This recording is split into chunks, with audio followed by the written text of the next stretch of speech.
We are in a golden age of budget music production gear with a ton of absolutely fantastic options out there for making music either interfacing with a DAW or completely standalone. So today I want to round up, in my opinion, some of the best budget music production gear, and I'm setting the cutoff for budget at under $500. And this is all stuff that I've used pretty extensively and can really put my recommendation behind. So let's get into it, starting off with the Maschine Mikro MK3.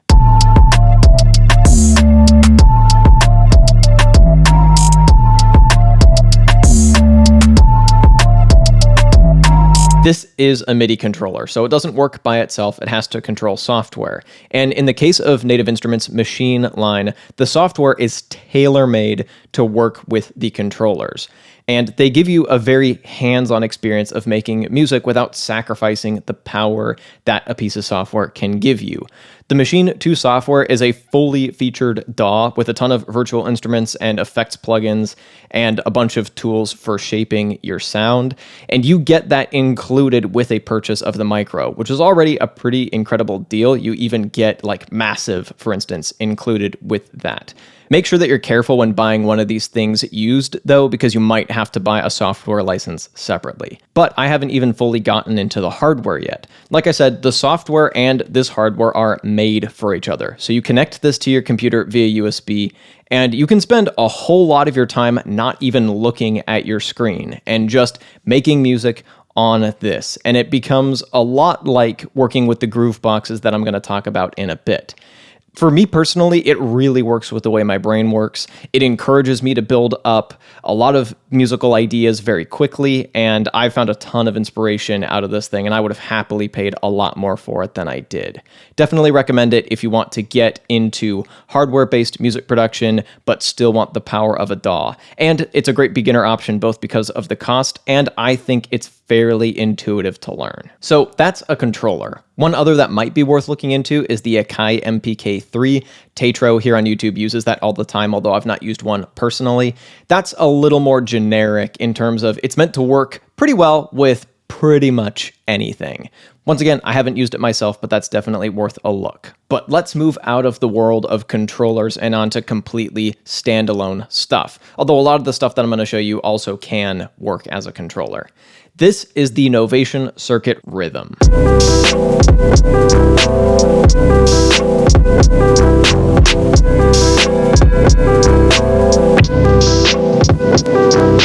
The Rhythm came out fairly recently at the time that I'm filming this, and reactions to it have ranged from a lot of hype about its features to a lot of disappointment about its limitations. It's definitely not for everyone, but personally, I really like it. This is probably the closest thing to a standalone budget Maschine Mikro out there. This is an entirely sample-based device, so you either load samples into it or record samples directly into it via the inputs, and then you can map those to a keyboard, play them as one-shots on the pads, and overall build up beats completely on this thing. Each track can only play one sample at a time, which is a limitation, but fortunately you can switch between multiple sounds on each track using a function called sample flip, and you've got 8 tracks to work with. This thing can also do sample chopping, and from there you can record in your parts, launch patterns, do a bit of mixing. It's pretty all-in-one, and it's something I've found myself using extensively ever since I got it. And this is the latest in a line of multiple circuits that Novation has put out over time, and I'm going to get into another one in just a second here, but this gets a strong recommendation from me for beat makers and electronic music producers who want to use a more sample-based approach. Because you're loading in samples, the sound can be incredibly versatile, and once again, the workflow on this is incredibly smooth and intuitive. So new beat makers will enjoy this, and people with some experience will find this pretty effortless to use while still giving them quite a bit of power to work with. Highly recommend. I mentioned that the Circuit Rhythm is not the only circuit that Novation has put out, and not even the only one that they've put out recently. This is the Novation Circuit Tracks.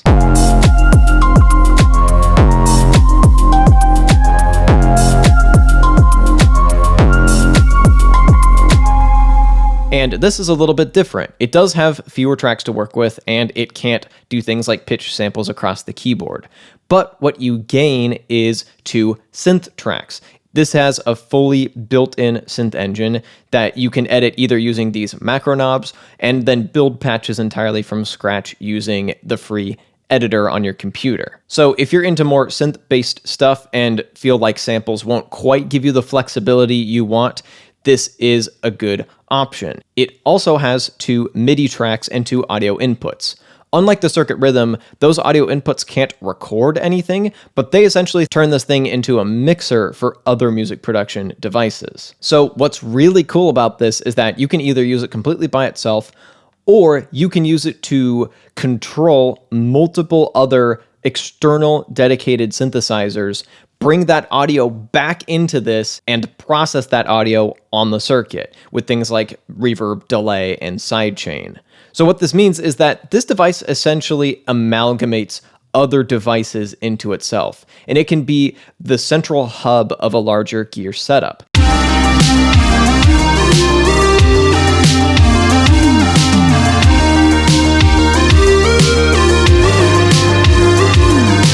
Once again, you can use it self-contained, and so if you have this and nothing else, you can absolutely make music on it, and I have made albums worth of music with just a circuit by itself.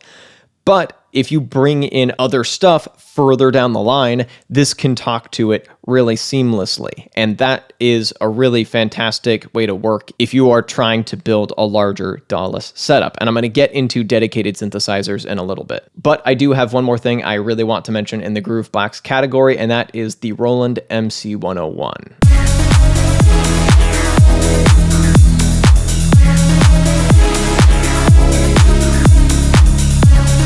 On its surface, the MC-101 looks a lot like a circuit. It's got the same grid-based pad layout, it works standalone by itself, and it even has some comparable features like built-in synthesis and sampling engines. But in some ways, this is a bit deeper than either device, and the price reflects that. The synth engine is a bit more modern and a bit more polished, and it's built by Roland, creator of some very famous synths over the decades, and they've packed a lot of that knowledge into the synth engine that lives on this thing and a few other devices. It also has a bit more of a capable sampling engine in terms of turning samples into synths. Samples can be stereo, and you can, for instance, play chords on samples. You can play multiple on top of each other on one track, and you can even add stuff like portamento or vibrato to a sample. However, sample chopping on this thing is not nearly as good as it is on the Rhythm. Plus, this has a bunch of features built into it that these circuits don't. For instance, it has a built-in arpeggiator, a built-in one-pad chord engine, so you can map different chords to different pads. It's got more space for sounds, and it has multi-track audio over USB. So if you plug this thing into a computer, you can record the individual tracks over USB, which is incredibly useful. This taps into one of my favorite ways to make music, which is to take a completely standalone device wherever, doodle out a tune, develop it over time, and then eventually take those separate tracks, bring them into a DAW, and refine them from there. Do some proper arranging and mixing, all that kind of stuff. This makes that process super seamless. And you could even jam out an entire live performance on this thing, record the individual tracks as you jam it out live, and then mix and master that audio afterwards. So it really gets you the best of both worlds. You get the live on the fly component and the standalone component, and you get to polish it in a DAW afterwards, which I absolutely adore. This thing also has some even more advanced features like a random-ish patch generator and a hack to have seemingly infinite layers stacked on top of each other. And that's kind of convoluted, and I'm not going to get into that here. I did a dedicated video on that. But overall, this is an incredibly powerful, feature-packed standalone device, and I think it doesn't get enough credit. And some people will look at the workflow and go, it looks intimidating or convoluted, but for the most part, you can learn its basic functions and some shortcuts pretty quickly. I mentioned a little earlier that we would get into dedicated synthesizers. Now's the time to do that. This is the Arturia MicroFreak.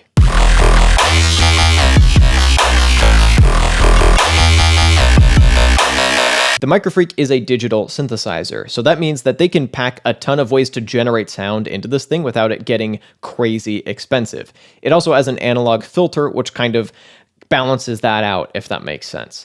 It's paraphonic, which means that you can play multiple notes at the same time, but there are just some limitations with that. And it's got a super well laid out mod matrix for making incredibly complex sounds pretty easily. I will admit, this thing does tend to sound a little bit digital and a little bit harsh, but in my opinion, that's not a bad thing, and I've never had any trouble getting it to fit well in a mix. If you lean into this thing's strengths in terms of what it can sound like, it can sound gorgeous. It can do some fake analog stuff pretty well, what we would call virtual analog, but I tend to love to use it for complex, evolving sounds that don't need to sound analog, or just some good old-fashioned chaos. This has a wavetable engine in here, so for those of you who are Serum users, that's probably going to be familiar to you. You can get some pretty gritty stuff out of this using the wavetables and the mod matrix, and you can even get some modular style generative stuff. This thing is built to create musical chaos, and I absolutely love it for that. So cold, harsh pads, some leads, musical chaos, heavy basses. This thing is absolutely fantastic for that. It's quite versatile, it's super unique, it's a lot of fun, and it manages to accomplish all that while being pretty hands-on, and it pairs very well with the Novation circuit tracks. If you do want to get into analog synthesis, a good really low-cost option is the Volca keys.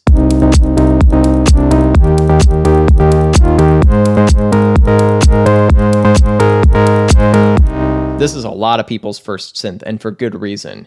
It's got very hands-on controls, it's tiny, pretty inexpensive, and you can learn the basics of this thing pretty quickly, but it gives you enough to shape your sound. This is also paraphonic, so there are some definite limitations to what you can do with this thing, and it does tend to sound a bit more lo-fi. If you want something that sounds a bit cleaner, IK Multimedia's Uno synths might be worth looking into. If you want to take your journey into analog synthesis quite a bit further and still stay right under that $500 mark, I would like to recommend the Korg Minilogue.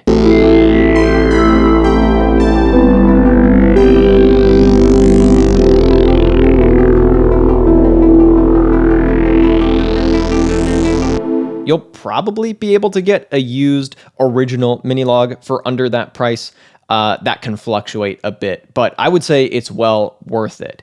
The Minilogue is a fairly compact analog synthesizer, but it's bigger than anything on this table, to the point where I couldn't really be bothered to pick it up and hold it up for this entire section of the video. But it's a very popular budget analog synth for good reason. It sounds really nice, it gives you a lot of very hands-on control, and it's got a lot of modern features and capability for modern sound while still really going out of its way to remind you that it's analog. It's got a bit of a reputation for sounding a bit harsh, and some people absolutely love it for that, but I've also found it can sound quite smooth and warm and other buzzwords. It sounds pretty. That's what I'm getting at here. And finally, I want to give a shout out to a couple of very small devices. First is the PO33KO by Teenage Engineering.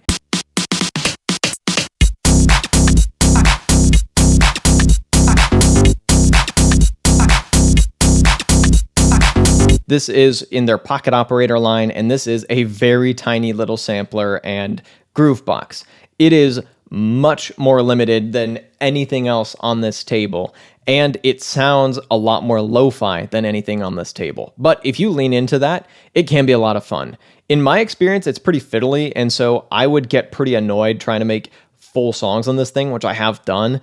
So I would tend to use it for just short little beats and ideas, but people have made entire albums on this thing or chains of pocket operators.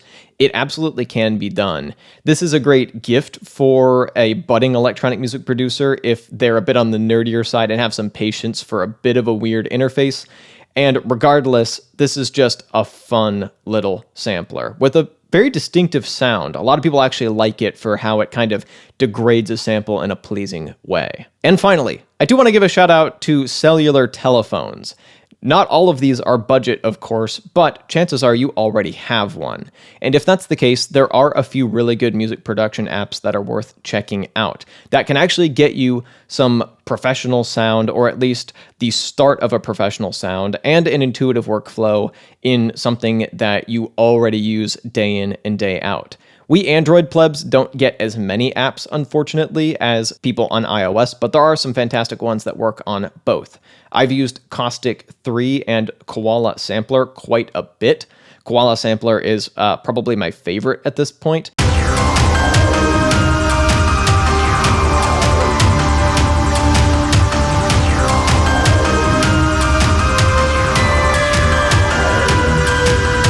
And I've had a lot of people recommend I try FL Studio 3 at some point, which I probably will. There's also Andrew Huang's app, Flip, which looks absolutely incredible. I haven't had a chance to give it a go, but I will get around to it one of these days. There's Roland's Zen Beats. There are a ton of dedicated synthesizer apps. You've got a lot of options just on your phone. And if you are trying to make music on the go and really don't want to spend much extra money, don't dismiss this, because you can get a lot more power out of this thing than you think. And a lot of these apps will even let you export the individual tracks so you can put the finishing touches on them in your DAW, which is a lot less fiddly to work with than something on a tiny screen. Not everyone's going to get too deep into iOS or Android music production. It's something that I've had an on and off relationship with myself, but it's absolutely worth mentioning if you're trying to make music on the go or make music on something that isn't a DAW on a budget. Your phone. And that is my list. There is some fantastic gear that I have left out from this video because I wanted to keep it fairly targeted to stuff that's versatile, that will work well for a lot of people, and serve some of the most common purposes that a lot of producers on a budget are looking for. But there's a bunch of other fantastic stuff out there that I didn't mention, either because I didn't want this video to get too long or too meandering into other topics, or because I just haven't had the chance to use it yet. If you'd like to see a playlist of a ton of full, more in-depth reviews of the stuff I talked about in this video and other budget music production gear, you can click or tap up over here. And if you'd like to check out some more expensive music production gear, you can click or tap down over here. Thank you so much for watching, and I'll be back with a new video in a little bit.